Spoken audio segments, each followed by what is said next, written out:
Yung ito na mga kababayan, National Rally for Peace ng Iglesia ni Cristo. Sa mga hindi pa nakakaalam, ito na yung video na dapat ninyong malaman. Gaano ba karami ang dumalo nung araw ng Lunes, January 13 sa isinagawang National Rally for Peace ng Iglesia ni Cristo? At mayroon bang epekto ito sa mga namumuno sa ating pamahalaan?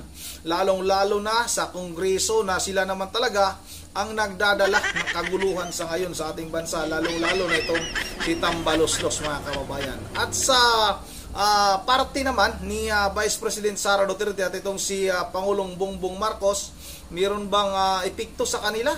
Pero sa tingin ko naman, mga kababayan, kahit paano tagumpay itong isinagawang National Rally for Peace ng Iglesia ni Cristo. Dahil nga pagkatapos ng isinagawang rally ay nagpahayag ng papasalamat itong si Vice President Sara Duterte at itong si President Bongbong Marcos, at pinuri itong isinagawangan ng Iglesia ni Cristo na National Rally for Peace para sa katahimikan, kapayapaan ng ating bansa. At hangad din daw ng dalawang pinakamataas na pinuno sa ating bansa na magkaroon talaga ng katahimikan, dahil ito naman yung kagustuhan natin, kahit yung mga senador na dumalo, kahit si dating Mayor Isko Moreno ay hangad din yung katahimikan. Sino bang ayaw ng kapayapaan sa ating bansa? Siguro naman itong mga makakaliwa, ayaw talaga nila ng katahimikan, ayaw nila na magkasundo-sundo yung ating mga pinakamataas na leader, lalong-lalo na itong si Vice President Sara Duterte at itong si Pangulong Bongbong Marcos. Pero may nagkomento din sa ating YouTube channel na itong si Pangulong Bongbong Marcos daw ay napilitan lang din daw na magpasalamat dahil wala na siyang choice. Magpasalamat na lang talaga siya para hindi siya batikusin. Kayo na lang yung bahalang umusga. Hindi ko inusgahan si Pangulong Bongbong Marcos. Pero nga, sa tingin ko, iwan ko lang sa inyo, kayo na yung bahalang umusga. At itong grupo naman ni Senador o dating Senador Laila de Lima ay mayroon naman silang gagawing kontra sa isinagawang rally ng Iglesia ni Cristo. Sila din daw, magra-rally din. Pero ang balita natin ay humihingi sila ng tulong. Humihingi yata ng GCash, mga kababayan, para nga sa kanilang gagawin ding rally para ipagpatuloy daw yung impeachment laban kay Vice President Sara Duterte. Kasi nga, sigaw ng Iglesia ni Cristo, itigil ninyo ang impeachment laban kay Vice President Sara Duterte dahil kitang-kita naman na pamumulitika lang yan. Dapat tigilan ninyo na yan. Kasi nga, itong ating Pangulo ay ang sigaw din, itigil niyo na itong impeachment, yung isinusulong ninyo na impeachment laban kay Vice President Sara Duterte. Pero sila kukontra, mga kababayan. Abangan natin ang pagkakalam natin bukas, January 18. Abangan natin kung talagang marami ba sila. Ito na, mga kababayan, wag na natin itong patagalin. Sabay-sabay na natin itong panoorin. Natin yung naganap na National Rally for Peace. Ay papakita natin muli yung mga location, yung mga venue. Kasi hanggang ngayon ay marami pa ang hindi nakakaalam kung gaano ba kalawak yung National Rally for Peace na isinagawa noon pong Lunes. At siyempre, para makita rin natin kung ilan ba ang dumalo sa bawat venue. Kasi nagkaroon ho ng computation. May mga formula po dyan na ginagamit ang mga otoridad. Kino-compute nila yung area. Tapos sa bawat square meter ay nilalagyan na ng bilang. Merong 4 per square meter at habang lumalayo ay nababawasan yon. Pero kung makikita niyo sa video, kulang yung yung 4 na tao sa isang square meter may mga lugar, katulad dyan, na siksik ang tao. Ayan, Iligan City, Isabela, 50,000. Lipa City, 30,000. Legazpi pala yun. Ilocos Sur, 85 to 90,000. Cebu City, 45,000. Kasama ng taga-Bohol yan. Bacolod City, 54,000. Iloilo City, 30,000. Mukhang higit pa dyan. Ormoc City, 30,000 plus. Ayan, may mga nagtansya niyan. Butuan City sa Agusan del Norte, 30,000. Sa Pagadian City, 40,000. Zamboanga del Sur. Cagayan de Oro City, 34,000. LGU ang nag-compute. Sa Davao City, 370,000. Mukhang, oo nga, no? Madami. At ito pong sa Quirino Grandstand, 1.8 million. Ayun.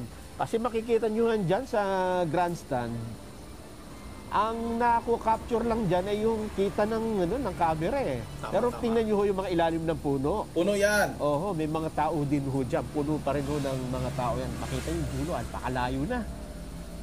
Kaya, iyan po ang ilan. Ito pa, Puerto Princesa, 30,000. Isa sa Isabela, 50,000. Legazpi City, 30,000. O yan, so inulit lang po natin. So makikita po natin kung gaano ito karami. Kung kikwentahin natin, dapat pala nakwenta natin yung kabuuan, yung estimated na dumalo total sa iba't ibang location. Ayan. So kung yan 1.8, merong 30,000. Abot ng mahigit 2 milyon pa yan. Halos. 2 milyon. So yan po ang mga venue ng National Rally for Peace. Bagamat marami po, may mga nakikita tayong maiingay. Maingay lang. Kasi kung minsan, akala mo marami, pero yung pala maingay lang. Maraming maingay na kung ano-ano ang komento tungkol sa nangyaring National Rally for Peace. Pero unahin po muna natin itong mga pahayag ng ilang senador. Si Senate President Chis Escudero. Ayan, pakinggan nga natin, naka-prepare na ba? Mayroong pahayag ang Senado, ha? Oo. So, unahin natin, Senate President Chis Escudero. Ano kayang nasabi ng Senate President? Pakinggan nga po natin. Taus-pusong pagbati, ito po si Chis Escudero. Kaisa po ako ng kapatiran ng Iglesia ni Cristo at gayon din ng buong sambayanan sa panawagan na magkaroon ng tunay na pagkakaisa at kapayapaan sa ating bansa.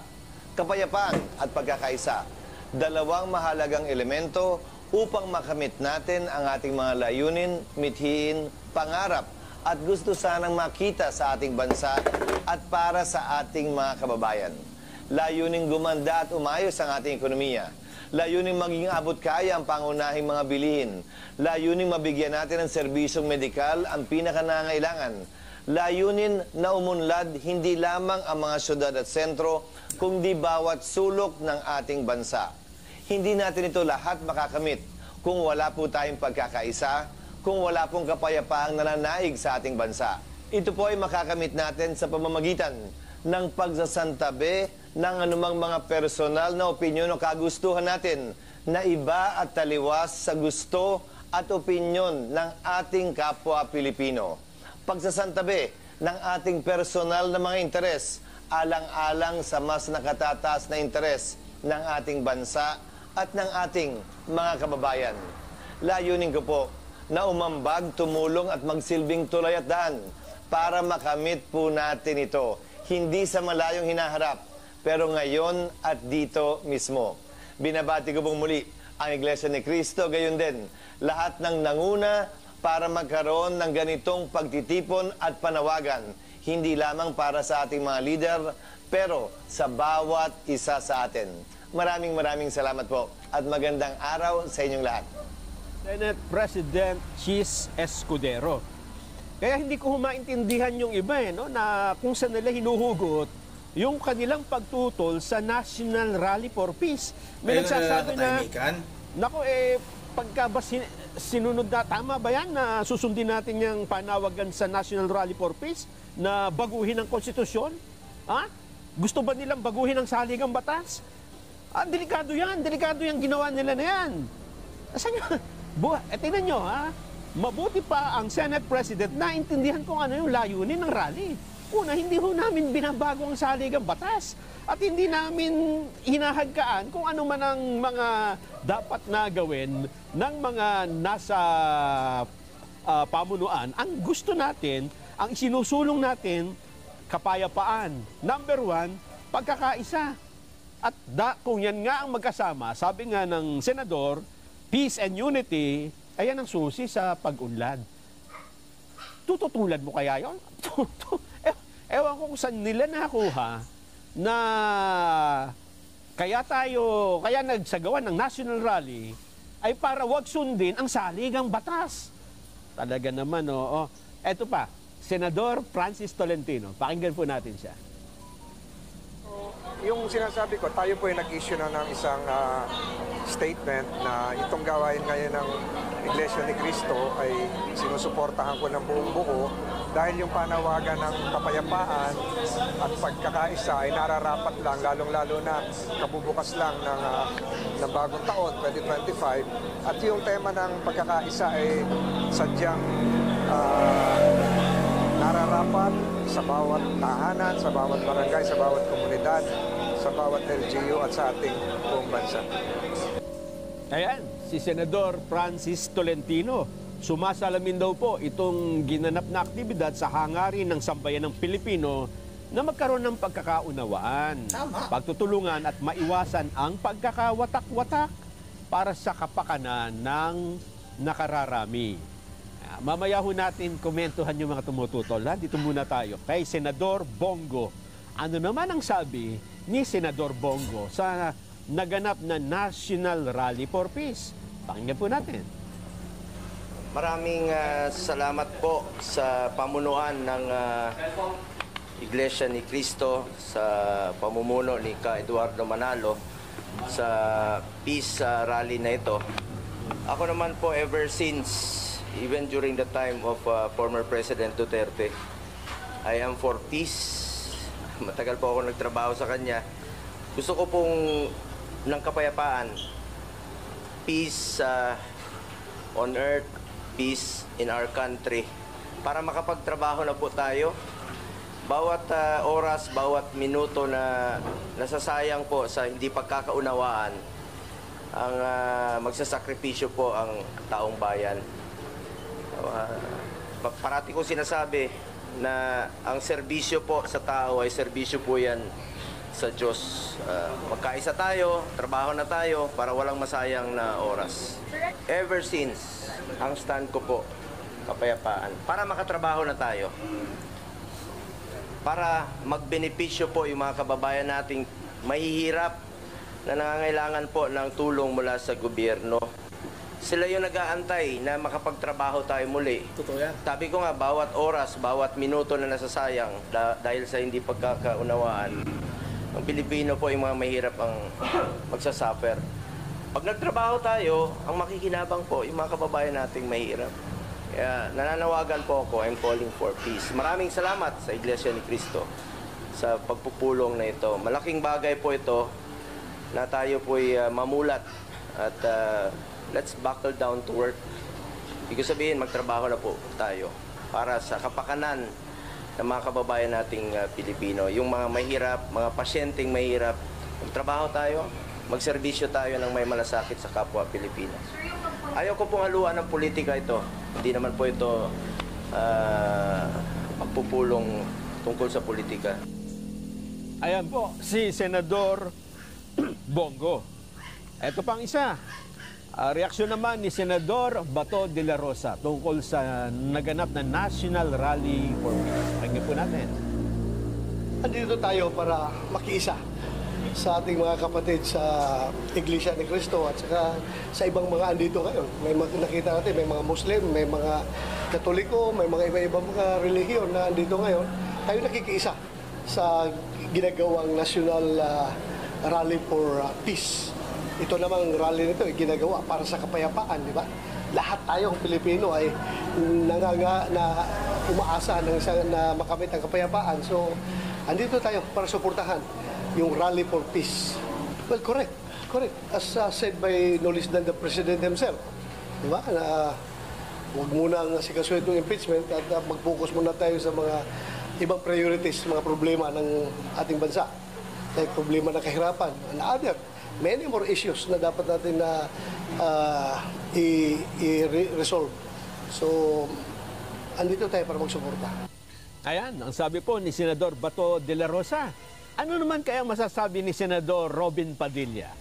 Pakinggan nga natin. Ito po ay parang maaantala lang po ang kaunlaran natin dito sa impeachment. At malinaw din po ang sinabi naman ng Ombudsman. Napakalinaw po ng sinabi ng Ombudsman na wala silang nakikitang mali sa ginawa ng pangalawang Pangulo. Ito po ay talagang malinaw na politika. At yan naman po ay hindi kabigla-bigla. Dito po sa ating bayan, hindi na po tayo nag-mature pagdating sa politika. Kaya ito po sana, ito pong pagkakataon na ito na pinagbubuklod po tayo ng Iglesia ni Cristo. Hindi naman po ito usapin ng religion. Ito po ay sama-sama tayo bilang mga Pilipino. Nandito po ako bilang isang Muslim. Ako po ay sumusuporta sa hakbangin na ito. Panahon na po para tigilan na po natin ang napakaagang politika. Kaya po 2025 pa lang nagkakaganito na tayo. Kaya sana po itong hakbangin na ito, suportahan po natin. Yan. At dahil po itong National Rally for Peace, ang main venue ay sa Quirino Grandstand sa lungsod ng Maynila, nagpahayag din po ng kanilang reaksyon dito ang punong lungsod at yung isang dating punong lungsod. Nagpapaligsahan sila, ha? Pakinggan ho natin sina Manila Mayor Hani Lacuna at ang dating Mayor ng Maynila, Isko Moreno Dumagoso. Pakinggan nga po natin. Ay unang-una po, ang lungsod ng Maynila po ay ang host city po para sa ating National Rally for Peace. Kami po ang nahingan po ng koordinasyon ng ating pong mga kapatid na sa gayon po ay maging payapa po itong ginagawa nating National Rally for Peace. Kami ay nakikiisa sa panawagan ni Pangulong Bongbong Marcos at ng ka Eduardo B. Manalo na magkaroon ng kapayapaan at pagkakaisa sa ating bansa. Na siya na naman din layunin ng maraming liderato sa buong bansa.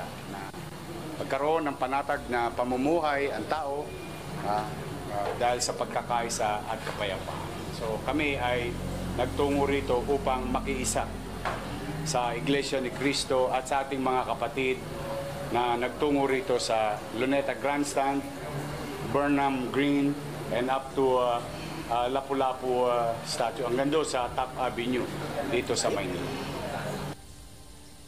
Ayon, si Mayor Hani Lacuna at si dating Mayor Isko Moreno.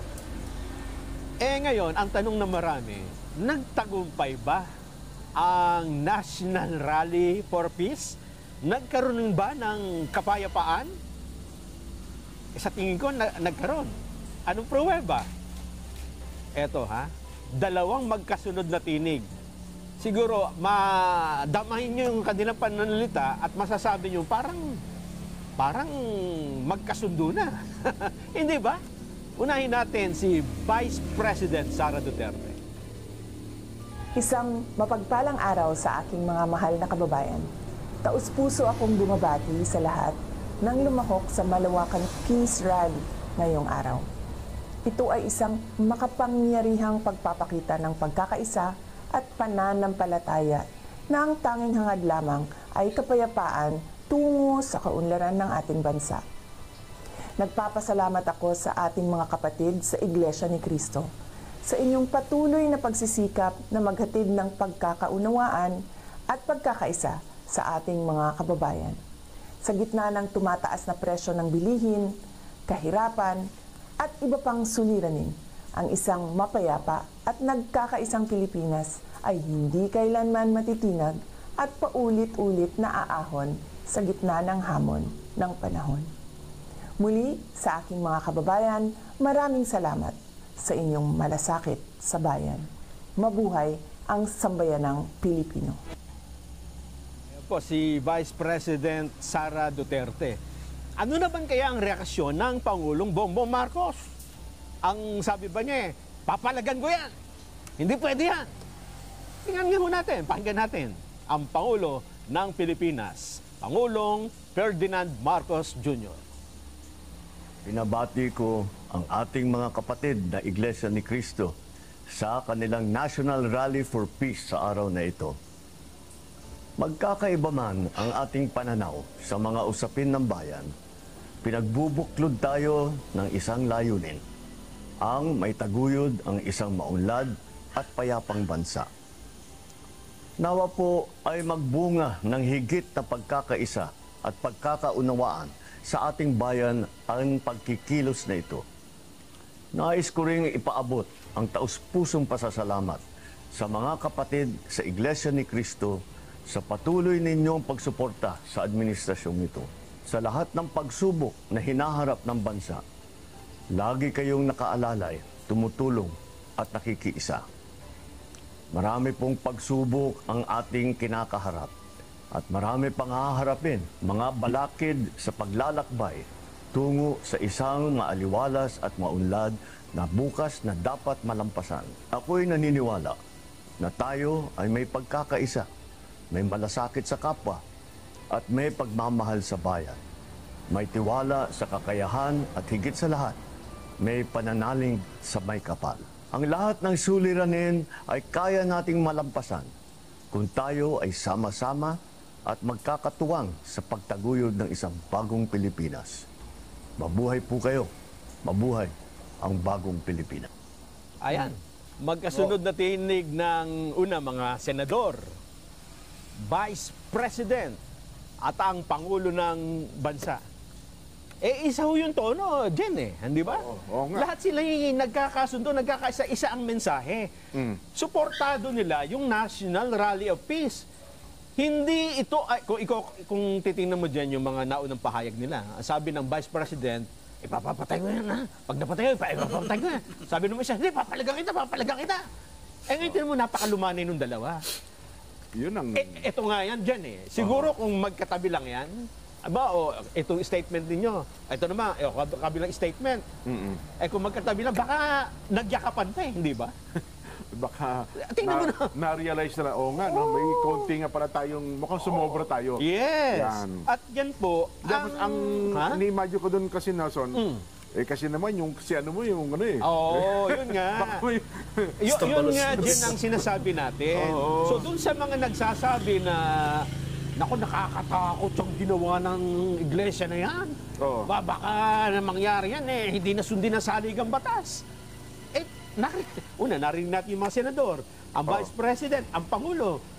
Hindi naman nila sinabi yan dyan At sila ay sang-ayon sa layunin ng ginawang National Rally for Peace. Hindi ba? At doon malinaw din naman, di ba? Tayo ba tutol ba sa impeachment? Hindi.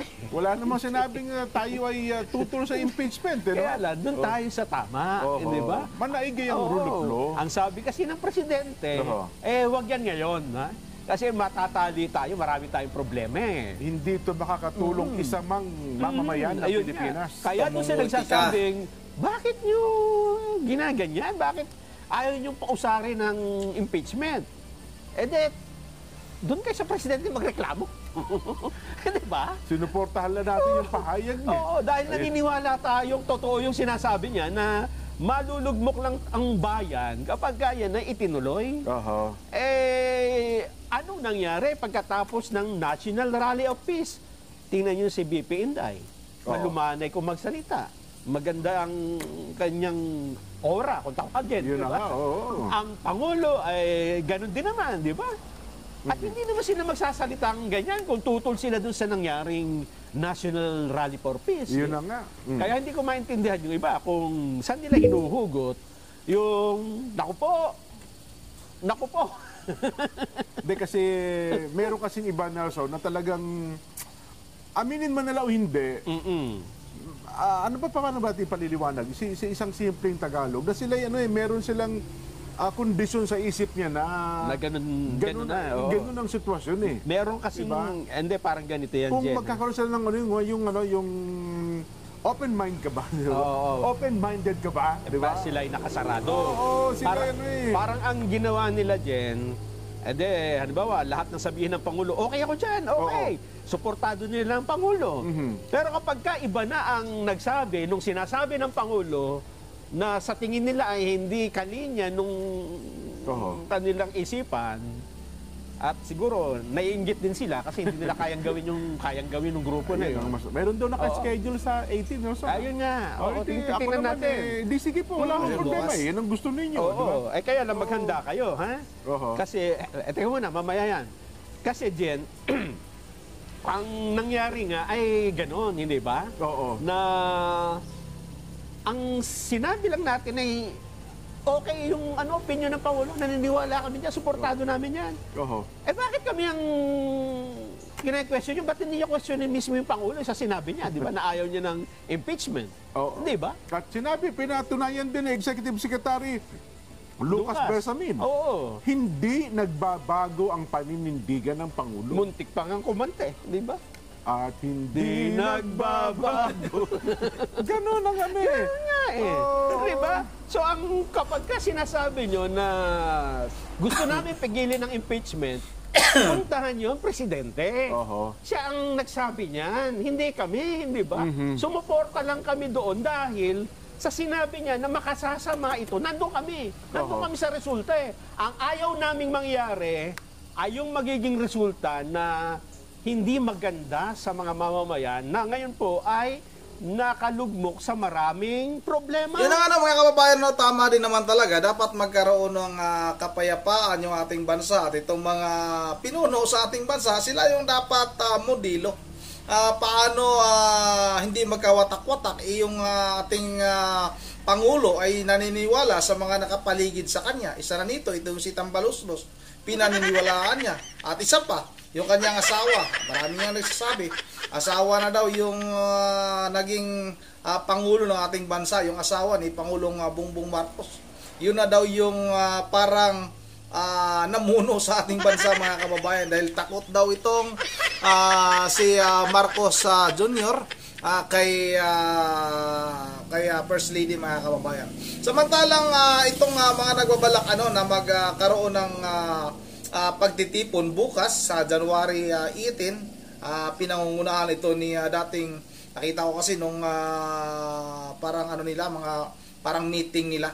Nakita ko doon siya dating Senador Laila de Lima na dating nakakulong. Dating nakakulong yan, ha. Baka nakalimutan yun, ha.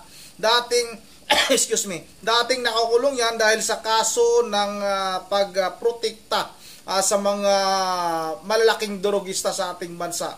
At yung tawag nito, mga kababayan, pagtanggap ng pira mula sa yung mga nagbibinta ng pinagbabawal na gamot. Tumanggap yan ng pira. Inaamin naman noon ng mga nila Kiroin Espinosa, sila GB Sebastian, at yung mga nakakulong pa dati sa Bilibid, mga kababayan. Inaamin naman. Huwag natin kalimutan na yan yung dahilan kung bakit nakulong yang si dating Senador Laila de Lima, mga kababayan. Yan ang dito na lang muna, at abangan natin yung rally nila kung ilan ba yung dadalo, at ang balita natin nanghingi ito ng suporta. Nagpapaano daw yata, nagpapadala ng GCash. Yun ang bago tayo matapos, mag-shoutout lang tayo. Shoutout kay Ma'am Joyce ng Japan. Shoutout kay Ma'am Bergie Barre di Diyos ng Pulilan, Bulacan. At sa kanya nga po pala na si Dion, ha. Maraming salamat sa inyong panonood dyan. Ma'am Bergie Barre di Diyos ng Pulilan, Bulacan, si Dion, si Coco, at saka si nakalimutan ko naman yung isa. Pasisya na, Ma'am Bergie. Shoutout na rin kay David Singki. Shoutout na rin kay Ron Garcia. Shoutout kay Vicente Rosales, kay Margie Misa, kay Hihi, at kay Annabel Dorante. Shoutout na rin kay Ronnie Otiro. Shoutout kay Danilo Martinez. May iba't ibang komento ito, ha. Di na lang natin babasahin. Mayroong sumasang-ayon, mayroong kumukontra. Shoutout na rin kay Queen Jean Dayondon. Shoutout kay Alan Carizo. Shoutout kay Tis Maritin. At shoutout kay Rini Villaniba. Yun ang medyo mahaba nito yung video. Dito na lang muna. Once again, this is Rundi TV mo. Ingat ang lahat. God bless bawat isa sa